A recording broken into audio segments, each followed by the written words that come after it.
नमस्कार दोस्तों। चलिए लेकर के आ गए हैं रेलवे ग्रुप डी के लिए दोस्तों ये साइंस। जैसा कि आपको पता है कि यहाँ पे साइंस जो है वो कंटिन्यू चल रही है, वो भी फिजिक्स से। अब टॉपिक वाइज यहाँ पे चलाया जा रहा है, वैसे प्रश्नों का संग्रह करके लेकर के आते हैं दोस्त, जो आपके एग्जाम में पूछे जाते हैं। ठीक है, और बार बार पूछे गए हैं, वैसे प्रश्नों का भी हम इसमें संग्रह किए हैं।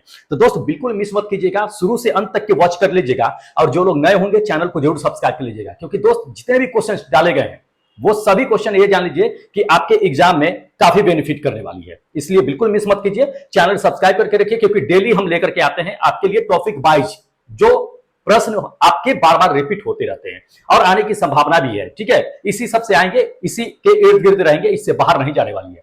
क्योंकि आपको पता होना चाहिए कि आप लोगों का ग्रुप डी का जो एग्जाम होने वाला है उसमें साइंस जो है 25 नंबर का पूछा जाएगा। कितना? 25 नंबर का साइंस पूछा जाएगा। 25 में 25 दोस्त यहाँ पे बिल्कुल तैयारी कराएंगे, जितना पढ़ा देंगे उसी के अंदर आएंगे, उससे बाहर कहीं नहीं जाने वाला है। ठीक है, तो अभी जो है जो पूछे गए हैं क्वेश्चन उसको टॉपिक वाइज यानी कि चैप्टर वाइज यहाँ पे क्लियर कर रहे हैं। तो आज जो आपको चैप्टर देखने के लिए मिलेगा वो मिलेगा क्या? उत्प्लावकता और आर्किमिडीज के सिद्धांत। तो उत्प्लावन बल पढ़े होइएगा, आर्किमिडीज के सिद्धांत पढ़े होइएगा, उसी के बारे में है, उसी से क्वेश्चन है, उसी से रिलेटेड है। और उससे जितने भी क्वेश्चंस रेलवे के एग्जाम में पूछे गए हैं, चाहे एएलपी का एग्जाम हो, चाहे एनटीपीसी का एग्जाम हो, चाहे जेईई का एग्जाम हो, चाहे कोई भी एग्जाम लिया गया हो, उसमें जितने भी टॉपिक में पूछे गए हैं क्वेश्चन सबको लेकर के आए हैं और एक एक करके दोस्त क्या करेंगे, हम डिस्कस करते चलेंगे। ठीक है, तो बने रहिएगा अंत तक के। दिखाते हैं आपको आज का प्रश्न। देखिए इसमें आपको ये टॉपिक है जो आपको उत्प्लावन बल पढ़ना है। ठीक है, देखिए उत्प्लावन बल के बारे में सब लोग अच्छी तरह से जानते हैं कि उत्प्लावन बल किसे कहते हैं। क्या होता है कि कोई भी वस्तु अगर पानी में डूब जाती है, कोई भी वस्तु अगर पानी में डूबती है तो पानी के अंदर से ऊपर की ओर क्या होता है कि एक फोर्स अप्लाई होता है, जिस बल को हम लोग क्या कहते हैं कि उत्प्लावन बल कहते हैं। वही क्या करता है कि वस्तु को तैरने में मदद करती है। जैसे कि मान लीजिए कि यहाँ पे कोई पानी ले लीजिए, सपोज दैट थोड़ी देर के लिए मान लेते हैं यहाँ पे हम पानी ले लेते हैं, और यहाँ पे अगर कोई वस्तु अगर क्या करती है कि डूबती है, यहां से अगर कोई वस्तु अगर डूबती है, यहां इतना तक की जो है वस्तु मान लीजिए कि पानी में डूब गई है, तो डूब गई है तो क्या होगा कि ये जितना भी डूबेगी उतना पानी को क्या करेगी, ये चारों ओर जो है विस्थापित कर देगी अपने भार के बराबर। तो अपने भार के बराबर क्या करेगी, पानी को विस्थापित कर देगी। दूसरी चीज है कि इसके नीचे से एक फोर्स अप्लाई होता है, इसके नीचे से। ठीक है, इसके नीचे से एक फोर्स अप्लाई होता है, एक बल अप्लाई होता है, जिसको हम लोग जो है उत्प्लावन बल के नाम से जानते हैं। क्या? उत्प्लावन बल।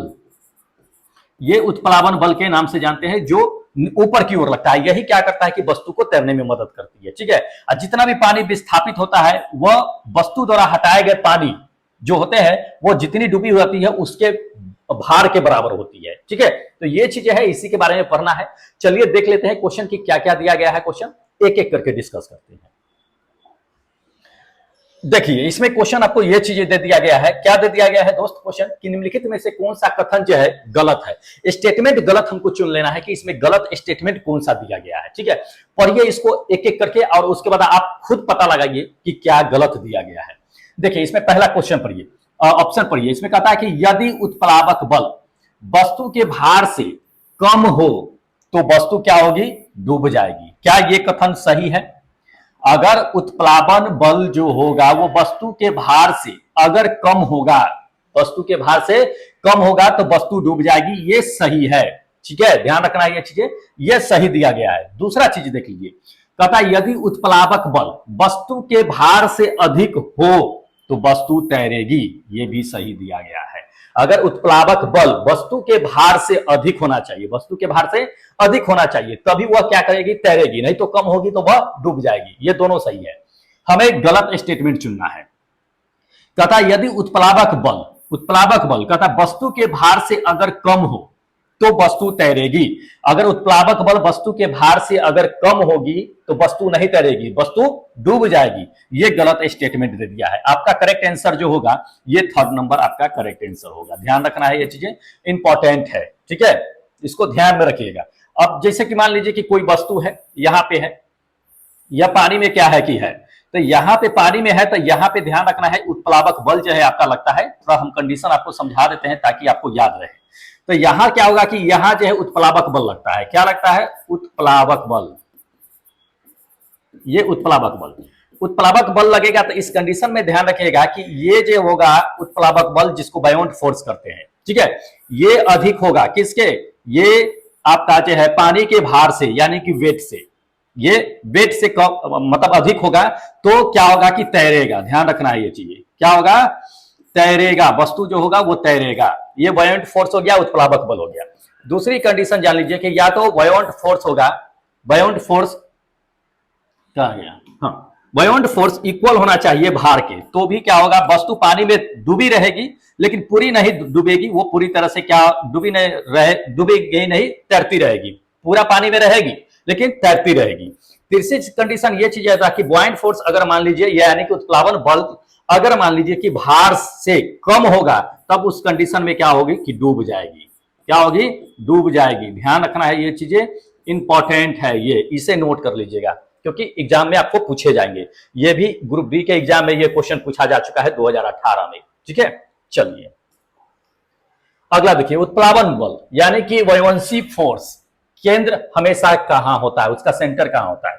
देखिए आपको बताते हैं कि जैसे मान लीजिए कि कोई पानी है, ठीक है, ये पानी है आपका, ये पानी है, समझा देते हैं, अच्छे से समझ लीजिएगा, रटने वाली बात नहीं है, आराम से समझ लीजिएगा, आराम से एग्जाम में मार दीजिएगा। ठीक है, अब इसमें आपको बताते हैं कि मान लीजिए कि कोई वस्तु यहाँ पे ये डूबी हुई है, कोई वस्तु यहाँ पे डूबी हुई है, ये पानी में।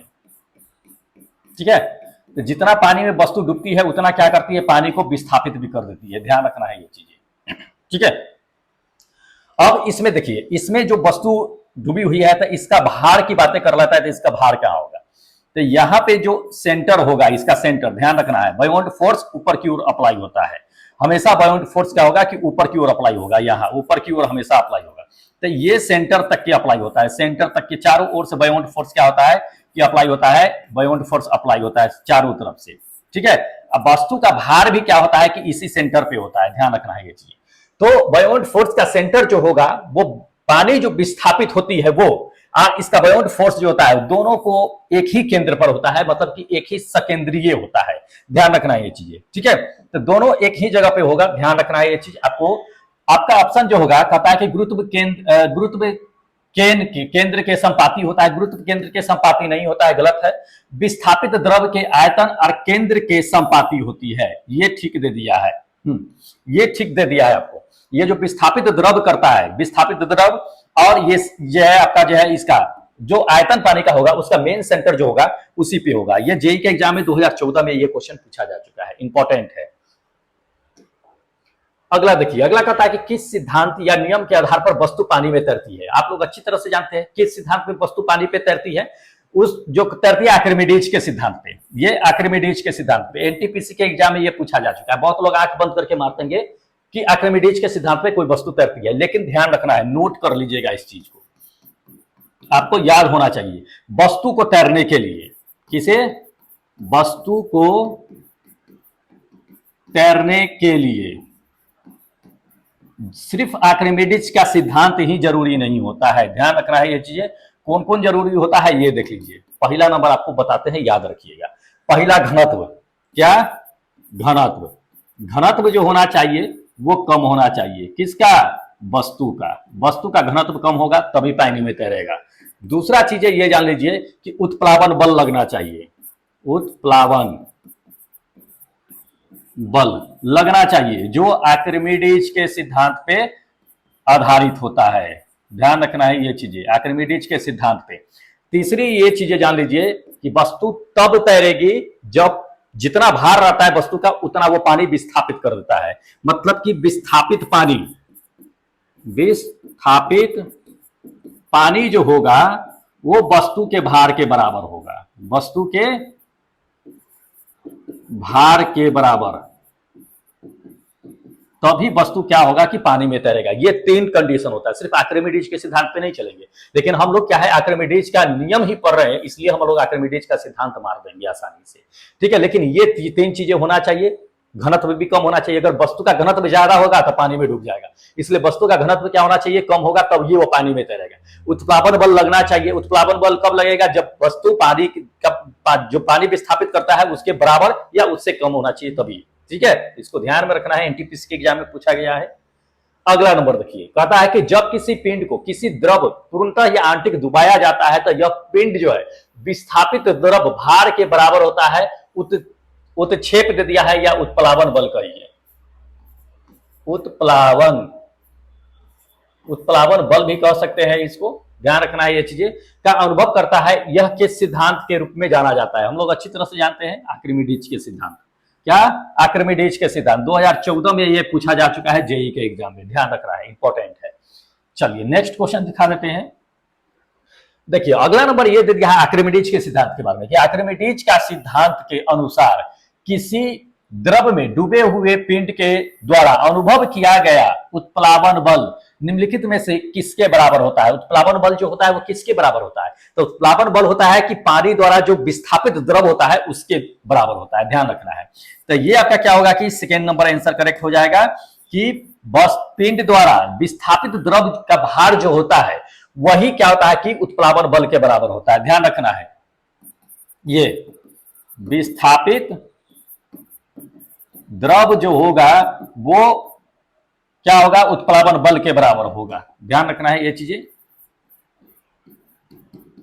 उत्प्लावन बल के बराबर होगा, ध्यान रखना है ये चीजें, इंपॉर्टेंट है, पूछे जाते हैं। ठीक है, चलिए जेई के एग्जाम में ये भी पूछा गया है, सीबीटी 2 के एग्जाम में 2019 में क्वेश्चन इंपॉर्टेंट है दोस्त। ये सारे क्वेश्चन आपको रिपीट हो सकते हैं। देखिए ग्रुप डी का एग्जाम जो है आपको बताते हैं कि ग्रुप डी में क्या होता है कि अभी जो है वैकेंसी आपकी जो है कितनी है? 32,000 जो है दोस्त, ये कितना है? 438 पोस्ट के आसपास में है, ये इतनी पोस्ट प्लस कहिए, इतनी पोस्ट है। दूसरी चीज है कि अप्लाइड जो फॉर्म हुआ है, अप्लाई फॉर्म कितना हो गया है? अप्लाई जो हुआ है, अप्लाइड जो फॉर्म हुआ है वो कितना हो गया है? 1,20,000 के आसपास में, 20 लाख का, ये नहीं, ये करोड़ है ना, ये इतना नहीं है, 1 करोड़ है, 1 करोड़ और 20 लाख, इतना के आसपास में फॉर्म अप्लाई हुआ है। सोचिए, अब इसे इसमें डिवाइड दे दीजिए, पता लग जाएगा कि आपको जो है कितने सीट पर जो है एक कैंडिडेट बैठता है, इतना ज्यादा फॉर्म हुआ है। तो स्वाभाविक रूप है कि ग्रुप डी के लेवल का तो क्वेश्चन नहीं देगा आपको, देगा क्या? ये जेई के लेवल का देगा, एनटीपीसी के लेवल का देगा, एएलपी एंड टेक्नीशियन के लेवल का देगा क्वेश्चन।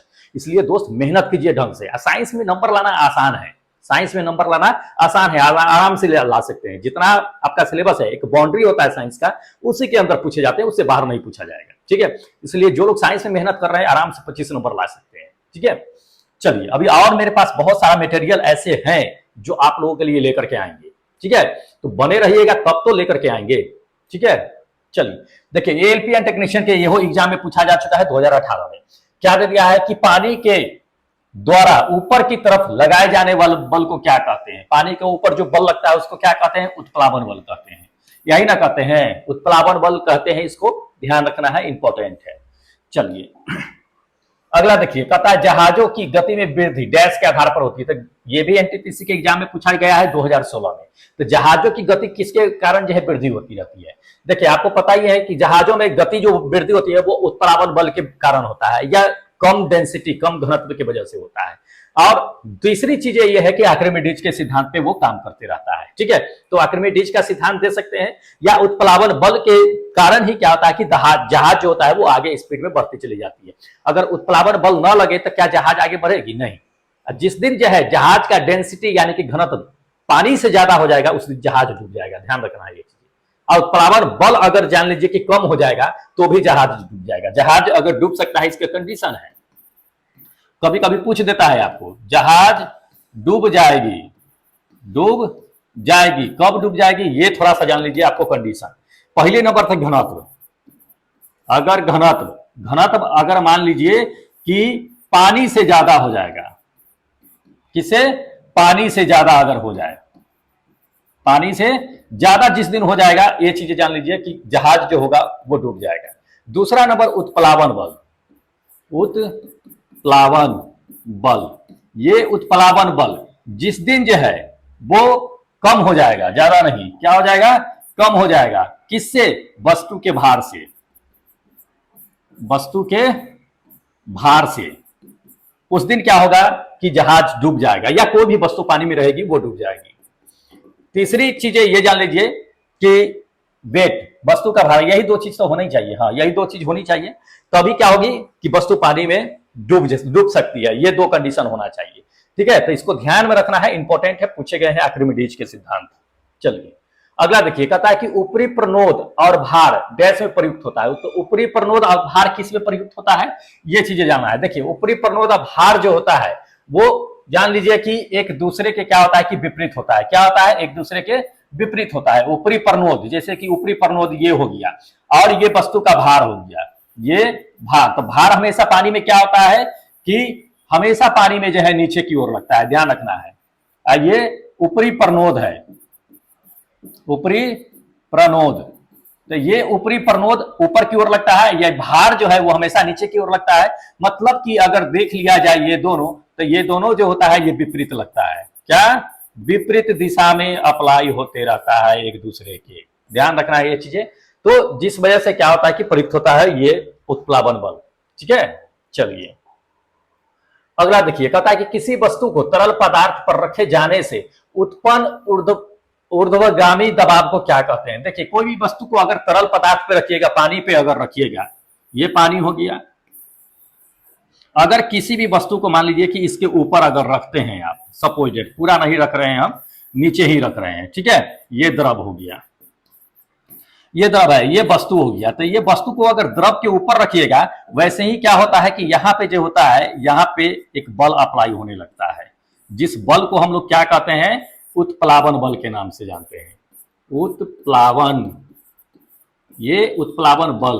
तो ये क्या होता है कि इस पे अप्लाई होने लगता है, जिसको बायोन्सी फोर्स के नाम से जानते हैं। बायोन्सी फोर्स,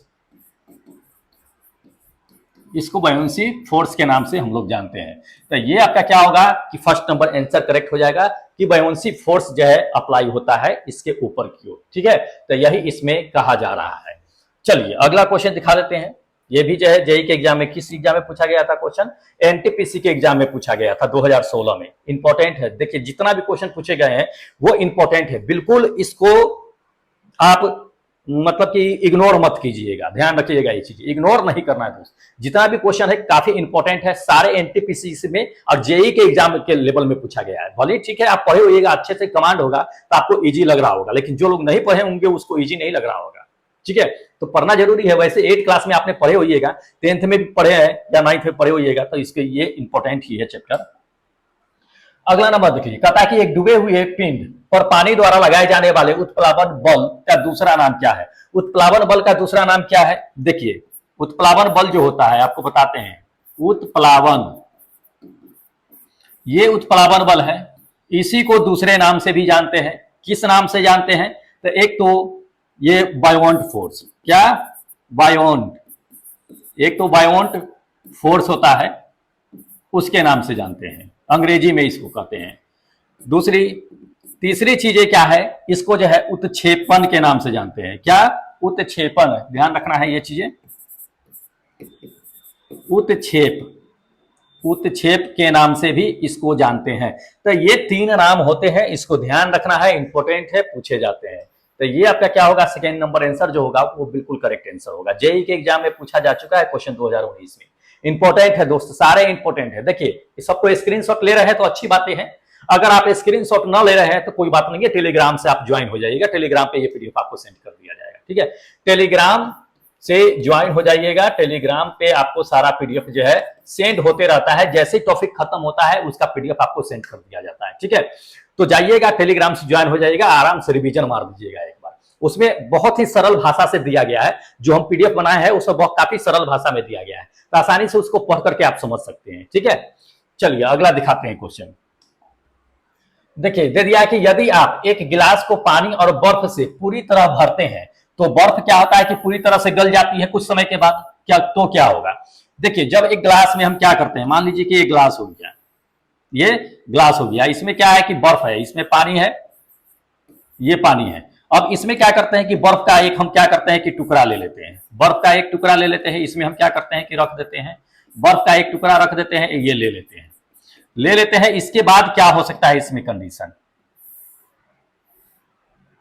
इसमें कंडीशन क्या होगा ये जानना है। ठीक है, ये बर्फ पानी में क्या होगी कि घुल जाएगी, तो इसका जो अगर हाइट अगर h है तो पानी के बर्फ के गल जाने के बाद भी इसकी हाइट h ही रहेगी, इसमें कोई परिवर्तन नहीं होने वाला है। ये बर्फ डाला हुआ है इसमें, बर्फ, ये बर्फ गल गया, बर्फ गल गया, तो बर्फ गल जाने के बाद भी इसके हाइट में कोई परिवर्तन नहीं होगा, क्योंकि जितना ये पानी में डूबता है उतना क्या करता है कि पानी को विस्थापित भी कर देता है। जैसे ही पानी में डालेगा वैसे ही इसको विस्थापित करते। मान लीजिए कि अगर जो है ये बर्फ नहीं डाला हुआ है तो उससे पहले अगर इसका पानी का लेवल देख लिया जाए तो इसका पानी का लेवल लगभग जो है नीचे रहा होगा। क्या नीचे रहा होगा, ठीक है। ये फिगर 1, ये फिगर 2 और ये फिगर 3। तो जैसे ही बर्फ इसमें डाला इसका लेवल क्या हो गया कि यहां से क्या हो गया, एच डैश था, यहां से ये एच हो गया। अब फिर पानी जैसे ही बर्फ गल गया वैसे इसका लेवल क्या हो गया कि ज्यों का त्यों है, इसमें कोई परिवर्तन नहीं हुआ, इसमें कोई परिवर्तन नहीं हुआ, कोई परिवर्तन नहीं हुआ। ध्यान रखना है ये चीजें, इसमें कोई परिवर्तन नहीं हुआ। होगा इसमें जब बर्फ डालेंगे तब इसका हाइट ऊपर उड़ जाएगा यहां पे, लेकिन बर्फ गलने के बाद इसका कोई परिवर्तन नहीं होगा। ध्यान रखना है ये चीजें। तो ये में दे दिया है, देखिएगा इसमें कहता है कि जल बाहर बहने लगेगी, बिल्कुल नहीं। कहता है सारी बर्फ तली में बैठ जाएगी, बिल्कुल नहीं। जल स्तर पूर्ववर्ती रहेगी, मतलब कि जैसा पहले है वैसा रहेगा, ये बिल्कुल सही दे दिया है आपका। थर्ड नंबर आंसर क्या होगा, करेक्ट होगा। ग्रुप डी के एग्जाम में पूछा गया है, अच्छा है क्वेश्चन पूछा गया है, इंपॉर्टेंट है। चलिए अगला देखिए, यदि कोई वस्तु डूबती है तो वस्तु पर तरल द्वारा प्रयुक्त उत्क्षेप क्या होगा। उत्क्षेप कहने का मतलब क्या, उत्प्लावन बल। क्या, उत्प्लावन, उत्प्लावन बल क्या होगा, यही चीजें हमें इसमें जानना है। तो देखिए उत्प्लावन बल जो होता है वो वस्तु के भार के बराबर होता है। ये क्या होगा, ये वस्तु के भार के बराबर होगा, वस्तु के भार के बराबर, ये वस्तु के भार के बराबर होगा। उत्प्लावन बल जो भी लगता है वो वस्तु के भार के बराबर होता है। ये सेकेंड नंबर ग्रुप डी के एग्जाम में 2018 में पूछा गया है, ठीक है। इंपॉर्टेंट है क्वेश्चन, ऐसा नहीं है कि इंपॉर्टेंट नहीं है। देखिए अभी तक के कितने क्वेश्चन है, ये 700 कुछ क्वेश्चन चल रहा है अभी, मतलब कि इतना क्वेश्चन करा दिए टॉपिक वाइज। सबका प्ले लिस्ट बना हुआ है, जाकर के एक बार चेक कर लीजिएगा, आपको मिल जाएगा वहां पे, ठीक है।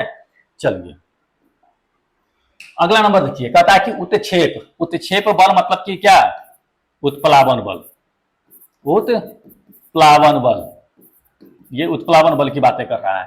कहता है कि और भार कार्य करता है, उत्प्लावन बल और जो है भार कार्य करता है, कब करता है, किस तरह का कार्य करता है।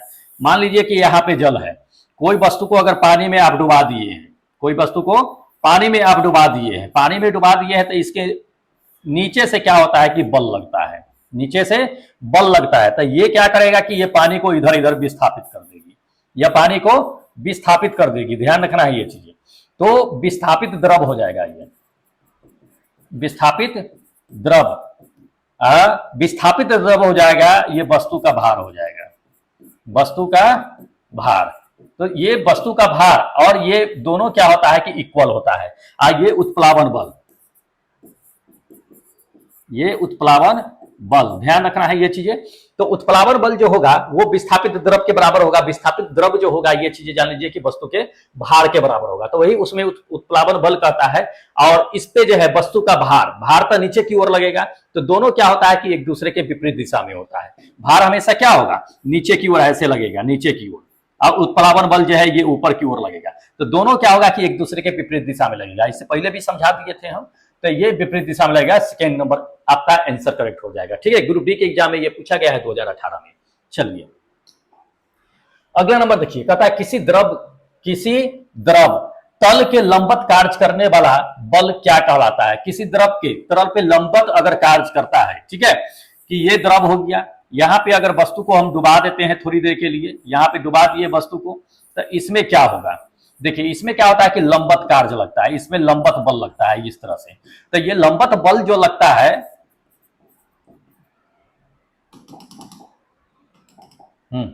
ये आपका क्या है कि लंबत, ये लंबत बल लगता है। इस लंबत बल को क्या कहते हैं, उत्प्लावन बल कहते हैं।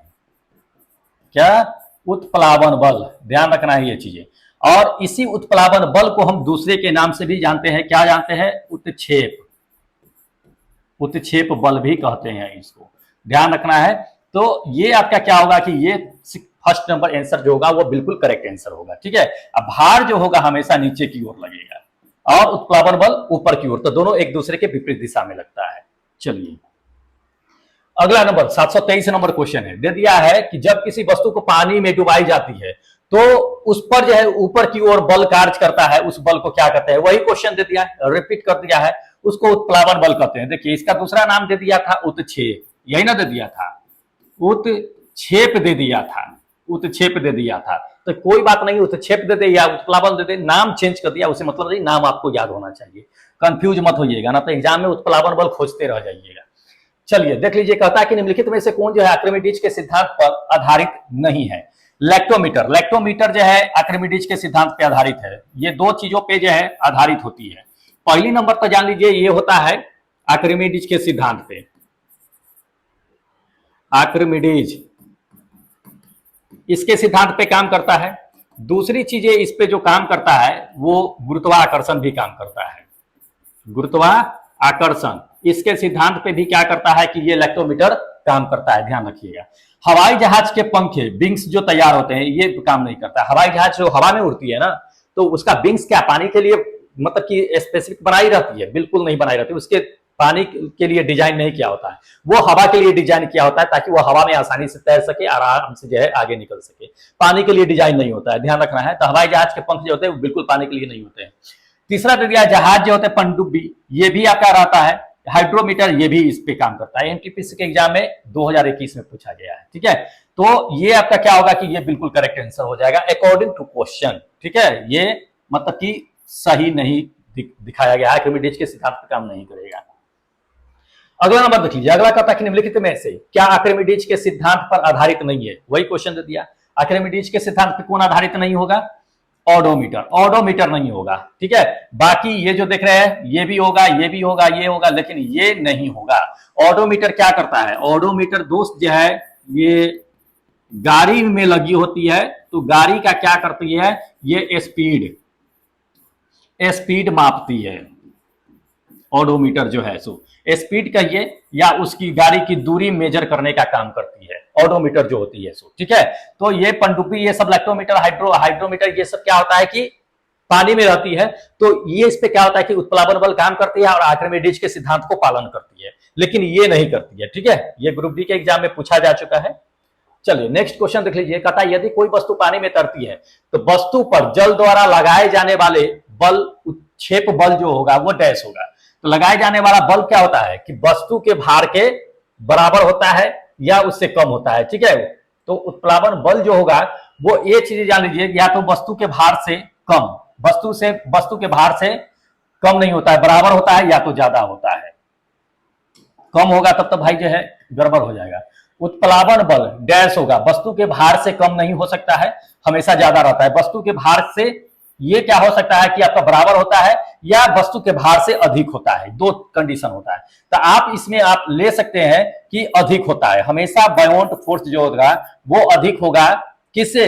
वेट के भार से बराबर, ठीक है। तभी पानी में क्या होगा कि तैरेगा वस्तु, ठीक है। दूसरी चीजें ये पूरी तरह से तैरेगी, पूरी तरह से तैरेगी, जान लीजिए ये चीजें तैरेगी, ठीक है। लेकिन जान लीजिए कि अगर ये बायोंट फोर्स जो होगा, बायोंट फोर्स आपका यानी कि उत्प्लावन बल जो होगा, अगर मान लीजिए कि भार के अगर बराबर है तो ये पूरी तरह से नहीं तैरेगी, मतलब कि वस्तु पानी में डूबी रहेगी, वस्तु पानी में डूबी रहेगी, डूबी रहेगी और तैरती रहेगी।